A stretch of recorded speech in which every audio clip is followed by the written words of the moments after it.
albums of Peace of Mind. He was kind enough to come into the studios during the week to have a talk to me about the album. Well, before we talk about the new album, tell me how the European tour and the English tour went. Well, financially they were disasters.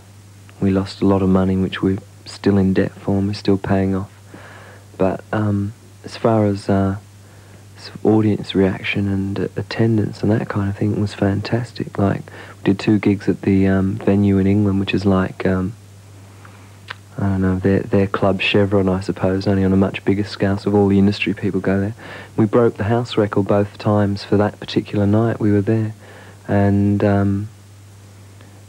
the audience were wild. You know, we used to get 2 or 3 encores every night wherever we played, and sort of, I don't think it was all Australians, though I know there were a few Australians there.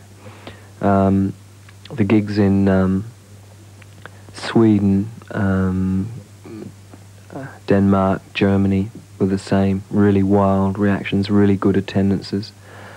Spain too, which was a real surprise. We broke a house record in Spain that Susie and the Banshees and bands like that had held at a place called the Rockola.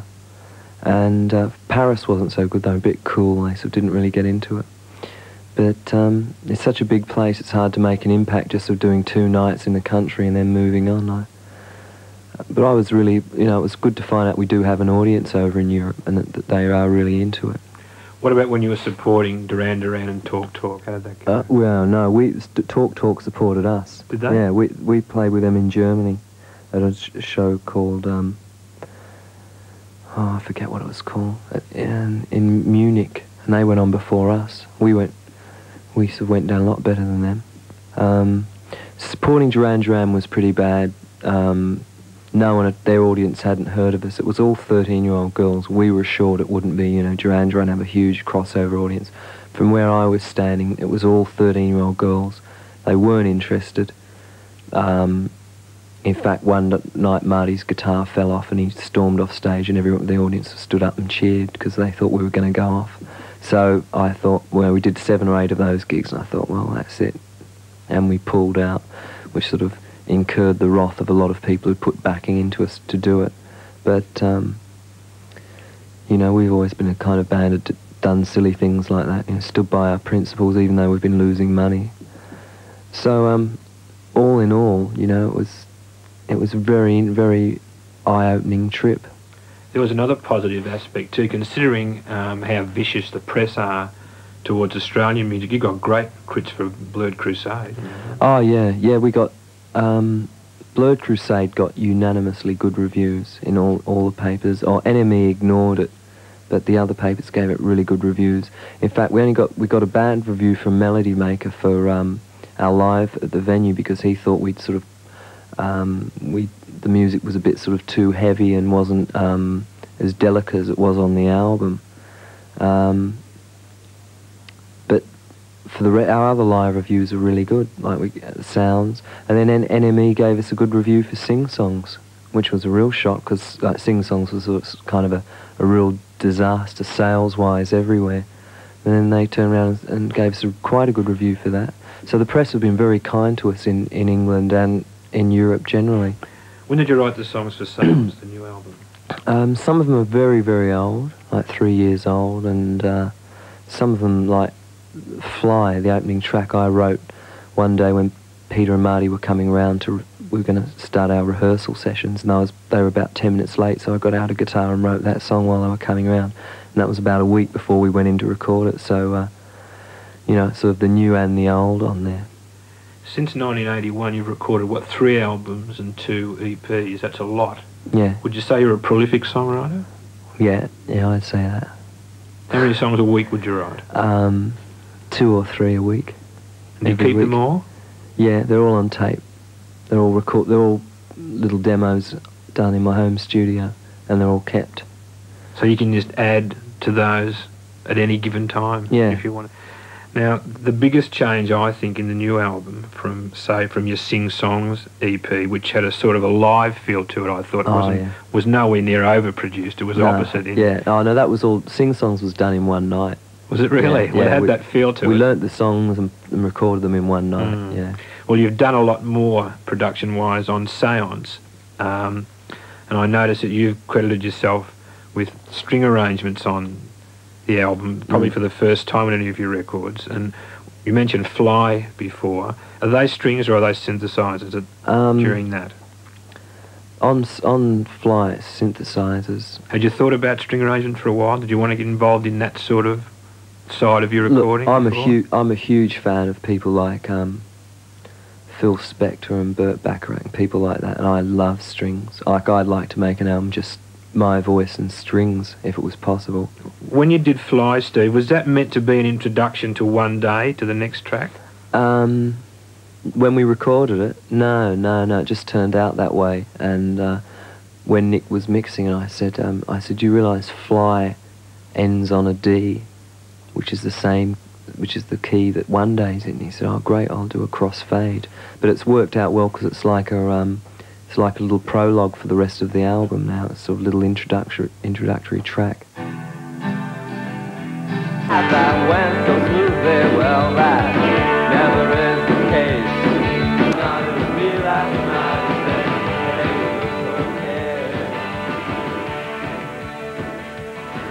Electric on side one is a good example of how creative Richard, the drummer, is, because I've always found the drum sound on your albums very creative, and it's happened again on this record. And even though the drum sound on Electric is really simple, it seems to be what you've built the whole song around. Interesting that, because we recorded a demo of that ages and ages ago, and we actually you notice that's co-engineered by another guy. That's actually the demo, and the only thing wrong with it was the drum sound was really weak. So Richard went in and redid a new drum track to the old backing track, and I was just blown out because he did it in one take. And I think Richard's one of the best drummers in the world ever, and on this album he's gotten simpler and yet he's gotten better at the same time, and I'm blown out with the drums on Electric.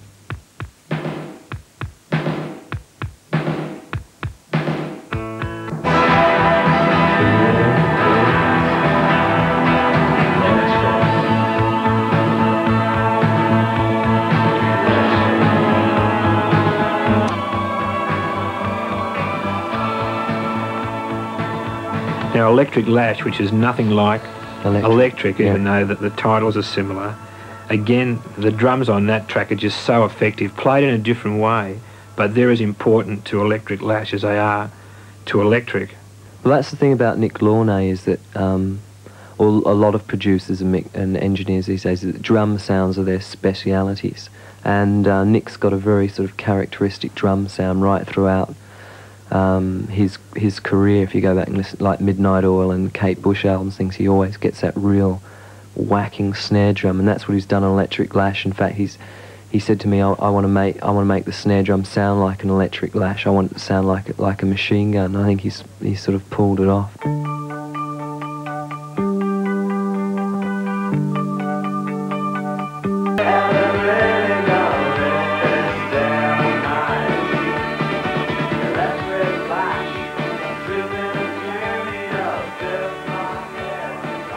And it was a good idea, I think, to use guitars on that track too, because of the way the drums do sound. If you'd have used your synthesizers or instruments that weren't guitars, it wouldn't have worked, because that sort of drumming requires that sort of guitar sound. Right, yeah. And that helps to make that track very successful because of the combination of those two, right, I reckon.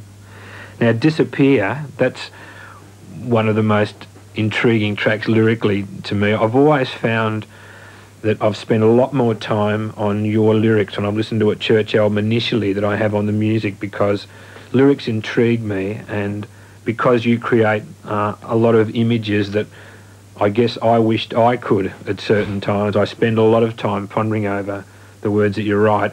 When you write a set of lyrics, do you write them first and then fit the music around them, or is it the other way around?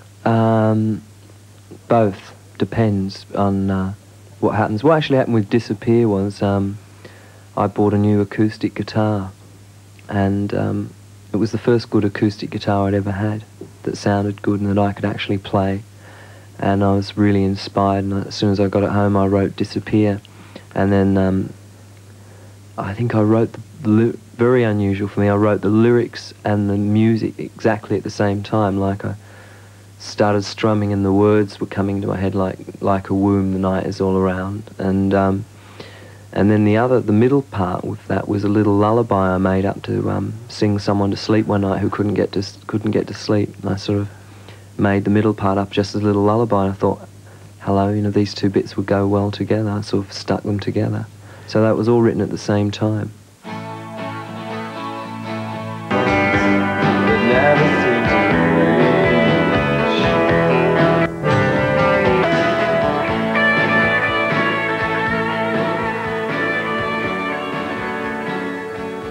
Like you mentioned before, that Fly is the great introductory piece for the album. Well, It Doesn't Change certainly is the perfect song to finish the record with, isn't it, with that long fade out? The anthem. Yeah. Do you sit down and plan it that thoroughly? No, not at all.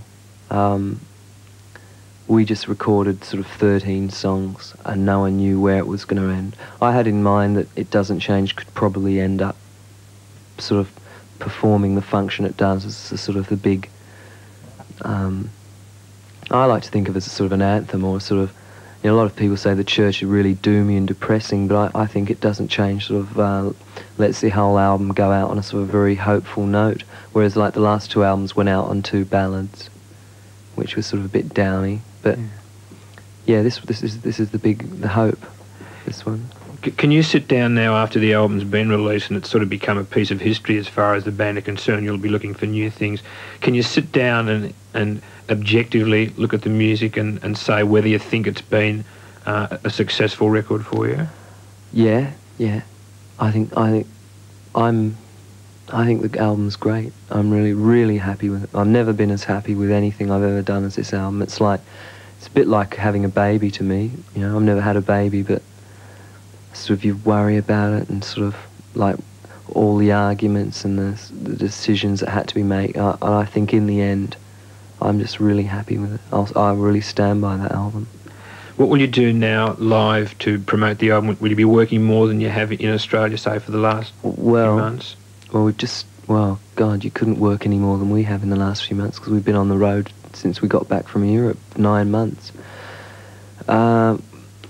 We're going back on the road for a big tour in August. Like, if the record does really well, we can play the places we want to play, which is sort of theatres and... What is the Astor Theatre? Yes. Places like that rather than the pubs and clubs and things, because I think, you know, we can put on a better show there. And hopefully we'll be adding some keyboards. Well, I was going to ask you about venues. It's funny you should mention the Astor Theatre, because you could even now introduce a string section, couldn't you, to certain songs? And if you were in a concert situation where people were going to sit down and listen to the music, that could be quite feasible. Oh, yeah. But to have a real string section, I mean, you're talking in thousands of dollars, because those guys, you know, that's sort of, you know, tea break every 15 minutes in union, you know, don't do this and don't do that. But I'm hoping we can get a keyboard player and an emulator, so we can sort of... I want to do every track on the new album live, and I hope we can get that all happening by August, but it's all sort of a matter of finance, because we're sort of not the wealthiest band around, and we're running a pretty tight ship as is with just the four of us. To add a new player or a couple of new players, and you're sort of looking at airfares and accommodation, and by the end of the week it's really added up. Do you still enjoy performing the songs live? Only on a good night. Like, it's really hell on a bad night when you've sort of been, you know, you've just done two or 3 months of solid work, and you're just playing to another bunch of people that aren't really into it, and, you know, the foldback's feeding back, and, you know, someone in the band's got the flu, or someone's too drunk to be playing, or whatever. You know, you're having a fight with one of the roadies, and it can be really hell, and you've suddenly got to go on stage and get it all together and sort of pretend you're enjoying yourself, which I guess is something we've never taken great pains about, pretending to enjoy ourselves, which is why a lot of people sort of probably don't think we're a real great live act, because if we're having a bad night, everyone knows. Isn't that really a reflection of the band's honesty, though? If you are going through that sort of situation, wouldn't it be difficult to really be true to yourselves and hide it by whatever means? It is for us, yeah. But I'm like that. Like, I meet people in the industry, and if I don't like them, I don't talk to them or have anything to do with them, and that's cost us a few things along the way, and it's the same with an audience. You know, I've always been honest with an audience. I mean, I don't go on stage and sort of say, you know, hello Melbourne, are you feeling all right, and all that kind of thing, and like we're here to, you know, kick ass and all that kind of stuff. You know, we just go on and play, and if you never really know if it's going to be a good night till you get on there, and a lot of the times it isn't. No one tries to cover that up. Is it difficult to really get across in a pub atmosphere where people don't listen very closely? They're there for lots of other reasons but the music. Would you much prefer to play concerts all the time if you could? Oh, yeah. Especially in this country. Like, overseas, it's different. People, from what I can gather, well, the people that came to see us were there to see us. They weren't there to pick up a girl or pick up a guy or get drunk or have a fight or score drugs or whatever. They were there to hear us. Whereas over here, you're just, you know, 600 people go to Club Chevron to see the Church because they know a lot of other people will be there, and that's where the action is, whereas, you know, they're not really there to hear your music or sort of listen or anything like that, which I guess is their prerogative, but I'd rather play to people who do want to hear us. It makes everything a lot more easy. Do you look forward this early to the next record? For once, like normally when we finish, I am looking forward. I'm not quite sure how I'm going to top this one off yet. I'm I'm worried, you know. I think, how are we going to make a better album than this? How can we keep taking this further and further? And I'm just going to sit back and, like, I feel I've achieved something with this album, so I'm just going to sit back and let this one ride and see what happens. Well, I hope people do take your advice and sit back and listen, because, as I said before, Church records aren't ones you can absorb on one or two listens. They demand attention, but I've always found that the attention was well worthwhile, and I'm encouraging people during our talk this evening to pay attention to the Church record, because there's a lot of things in Steve Kilbey's music that I find very stimulating personally, and as a fan, I want to encourage people just to get the same thing out of it. And I'd like to congratulate you on the artistic success of Seance, and just hope that it proves to be a successful album in every other way for you. Thanks, Bill. Thanks a lot.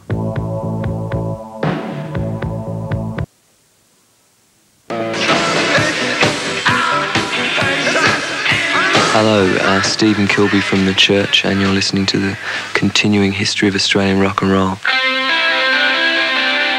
I got started in music because I wanted to be in a band, because I wasn't very good at sport, and I didn't want to play guitar because I thought it would take too long. So my father took me out shopping one night when I was 15 and bought me a bass guitar for $80, which I kept playing.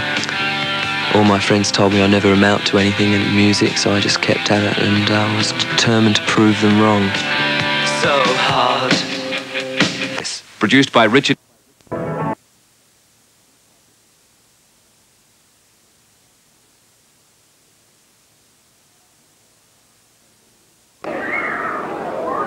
Thank you.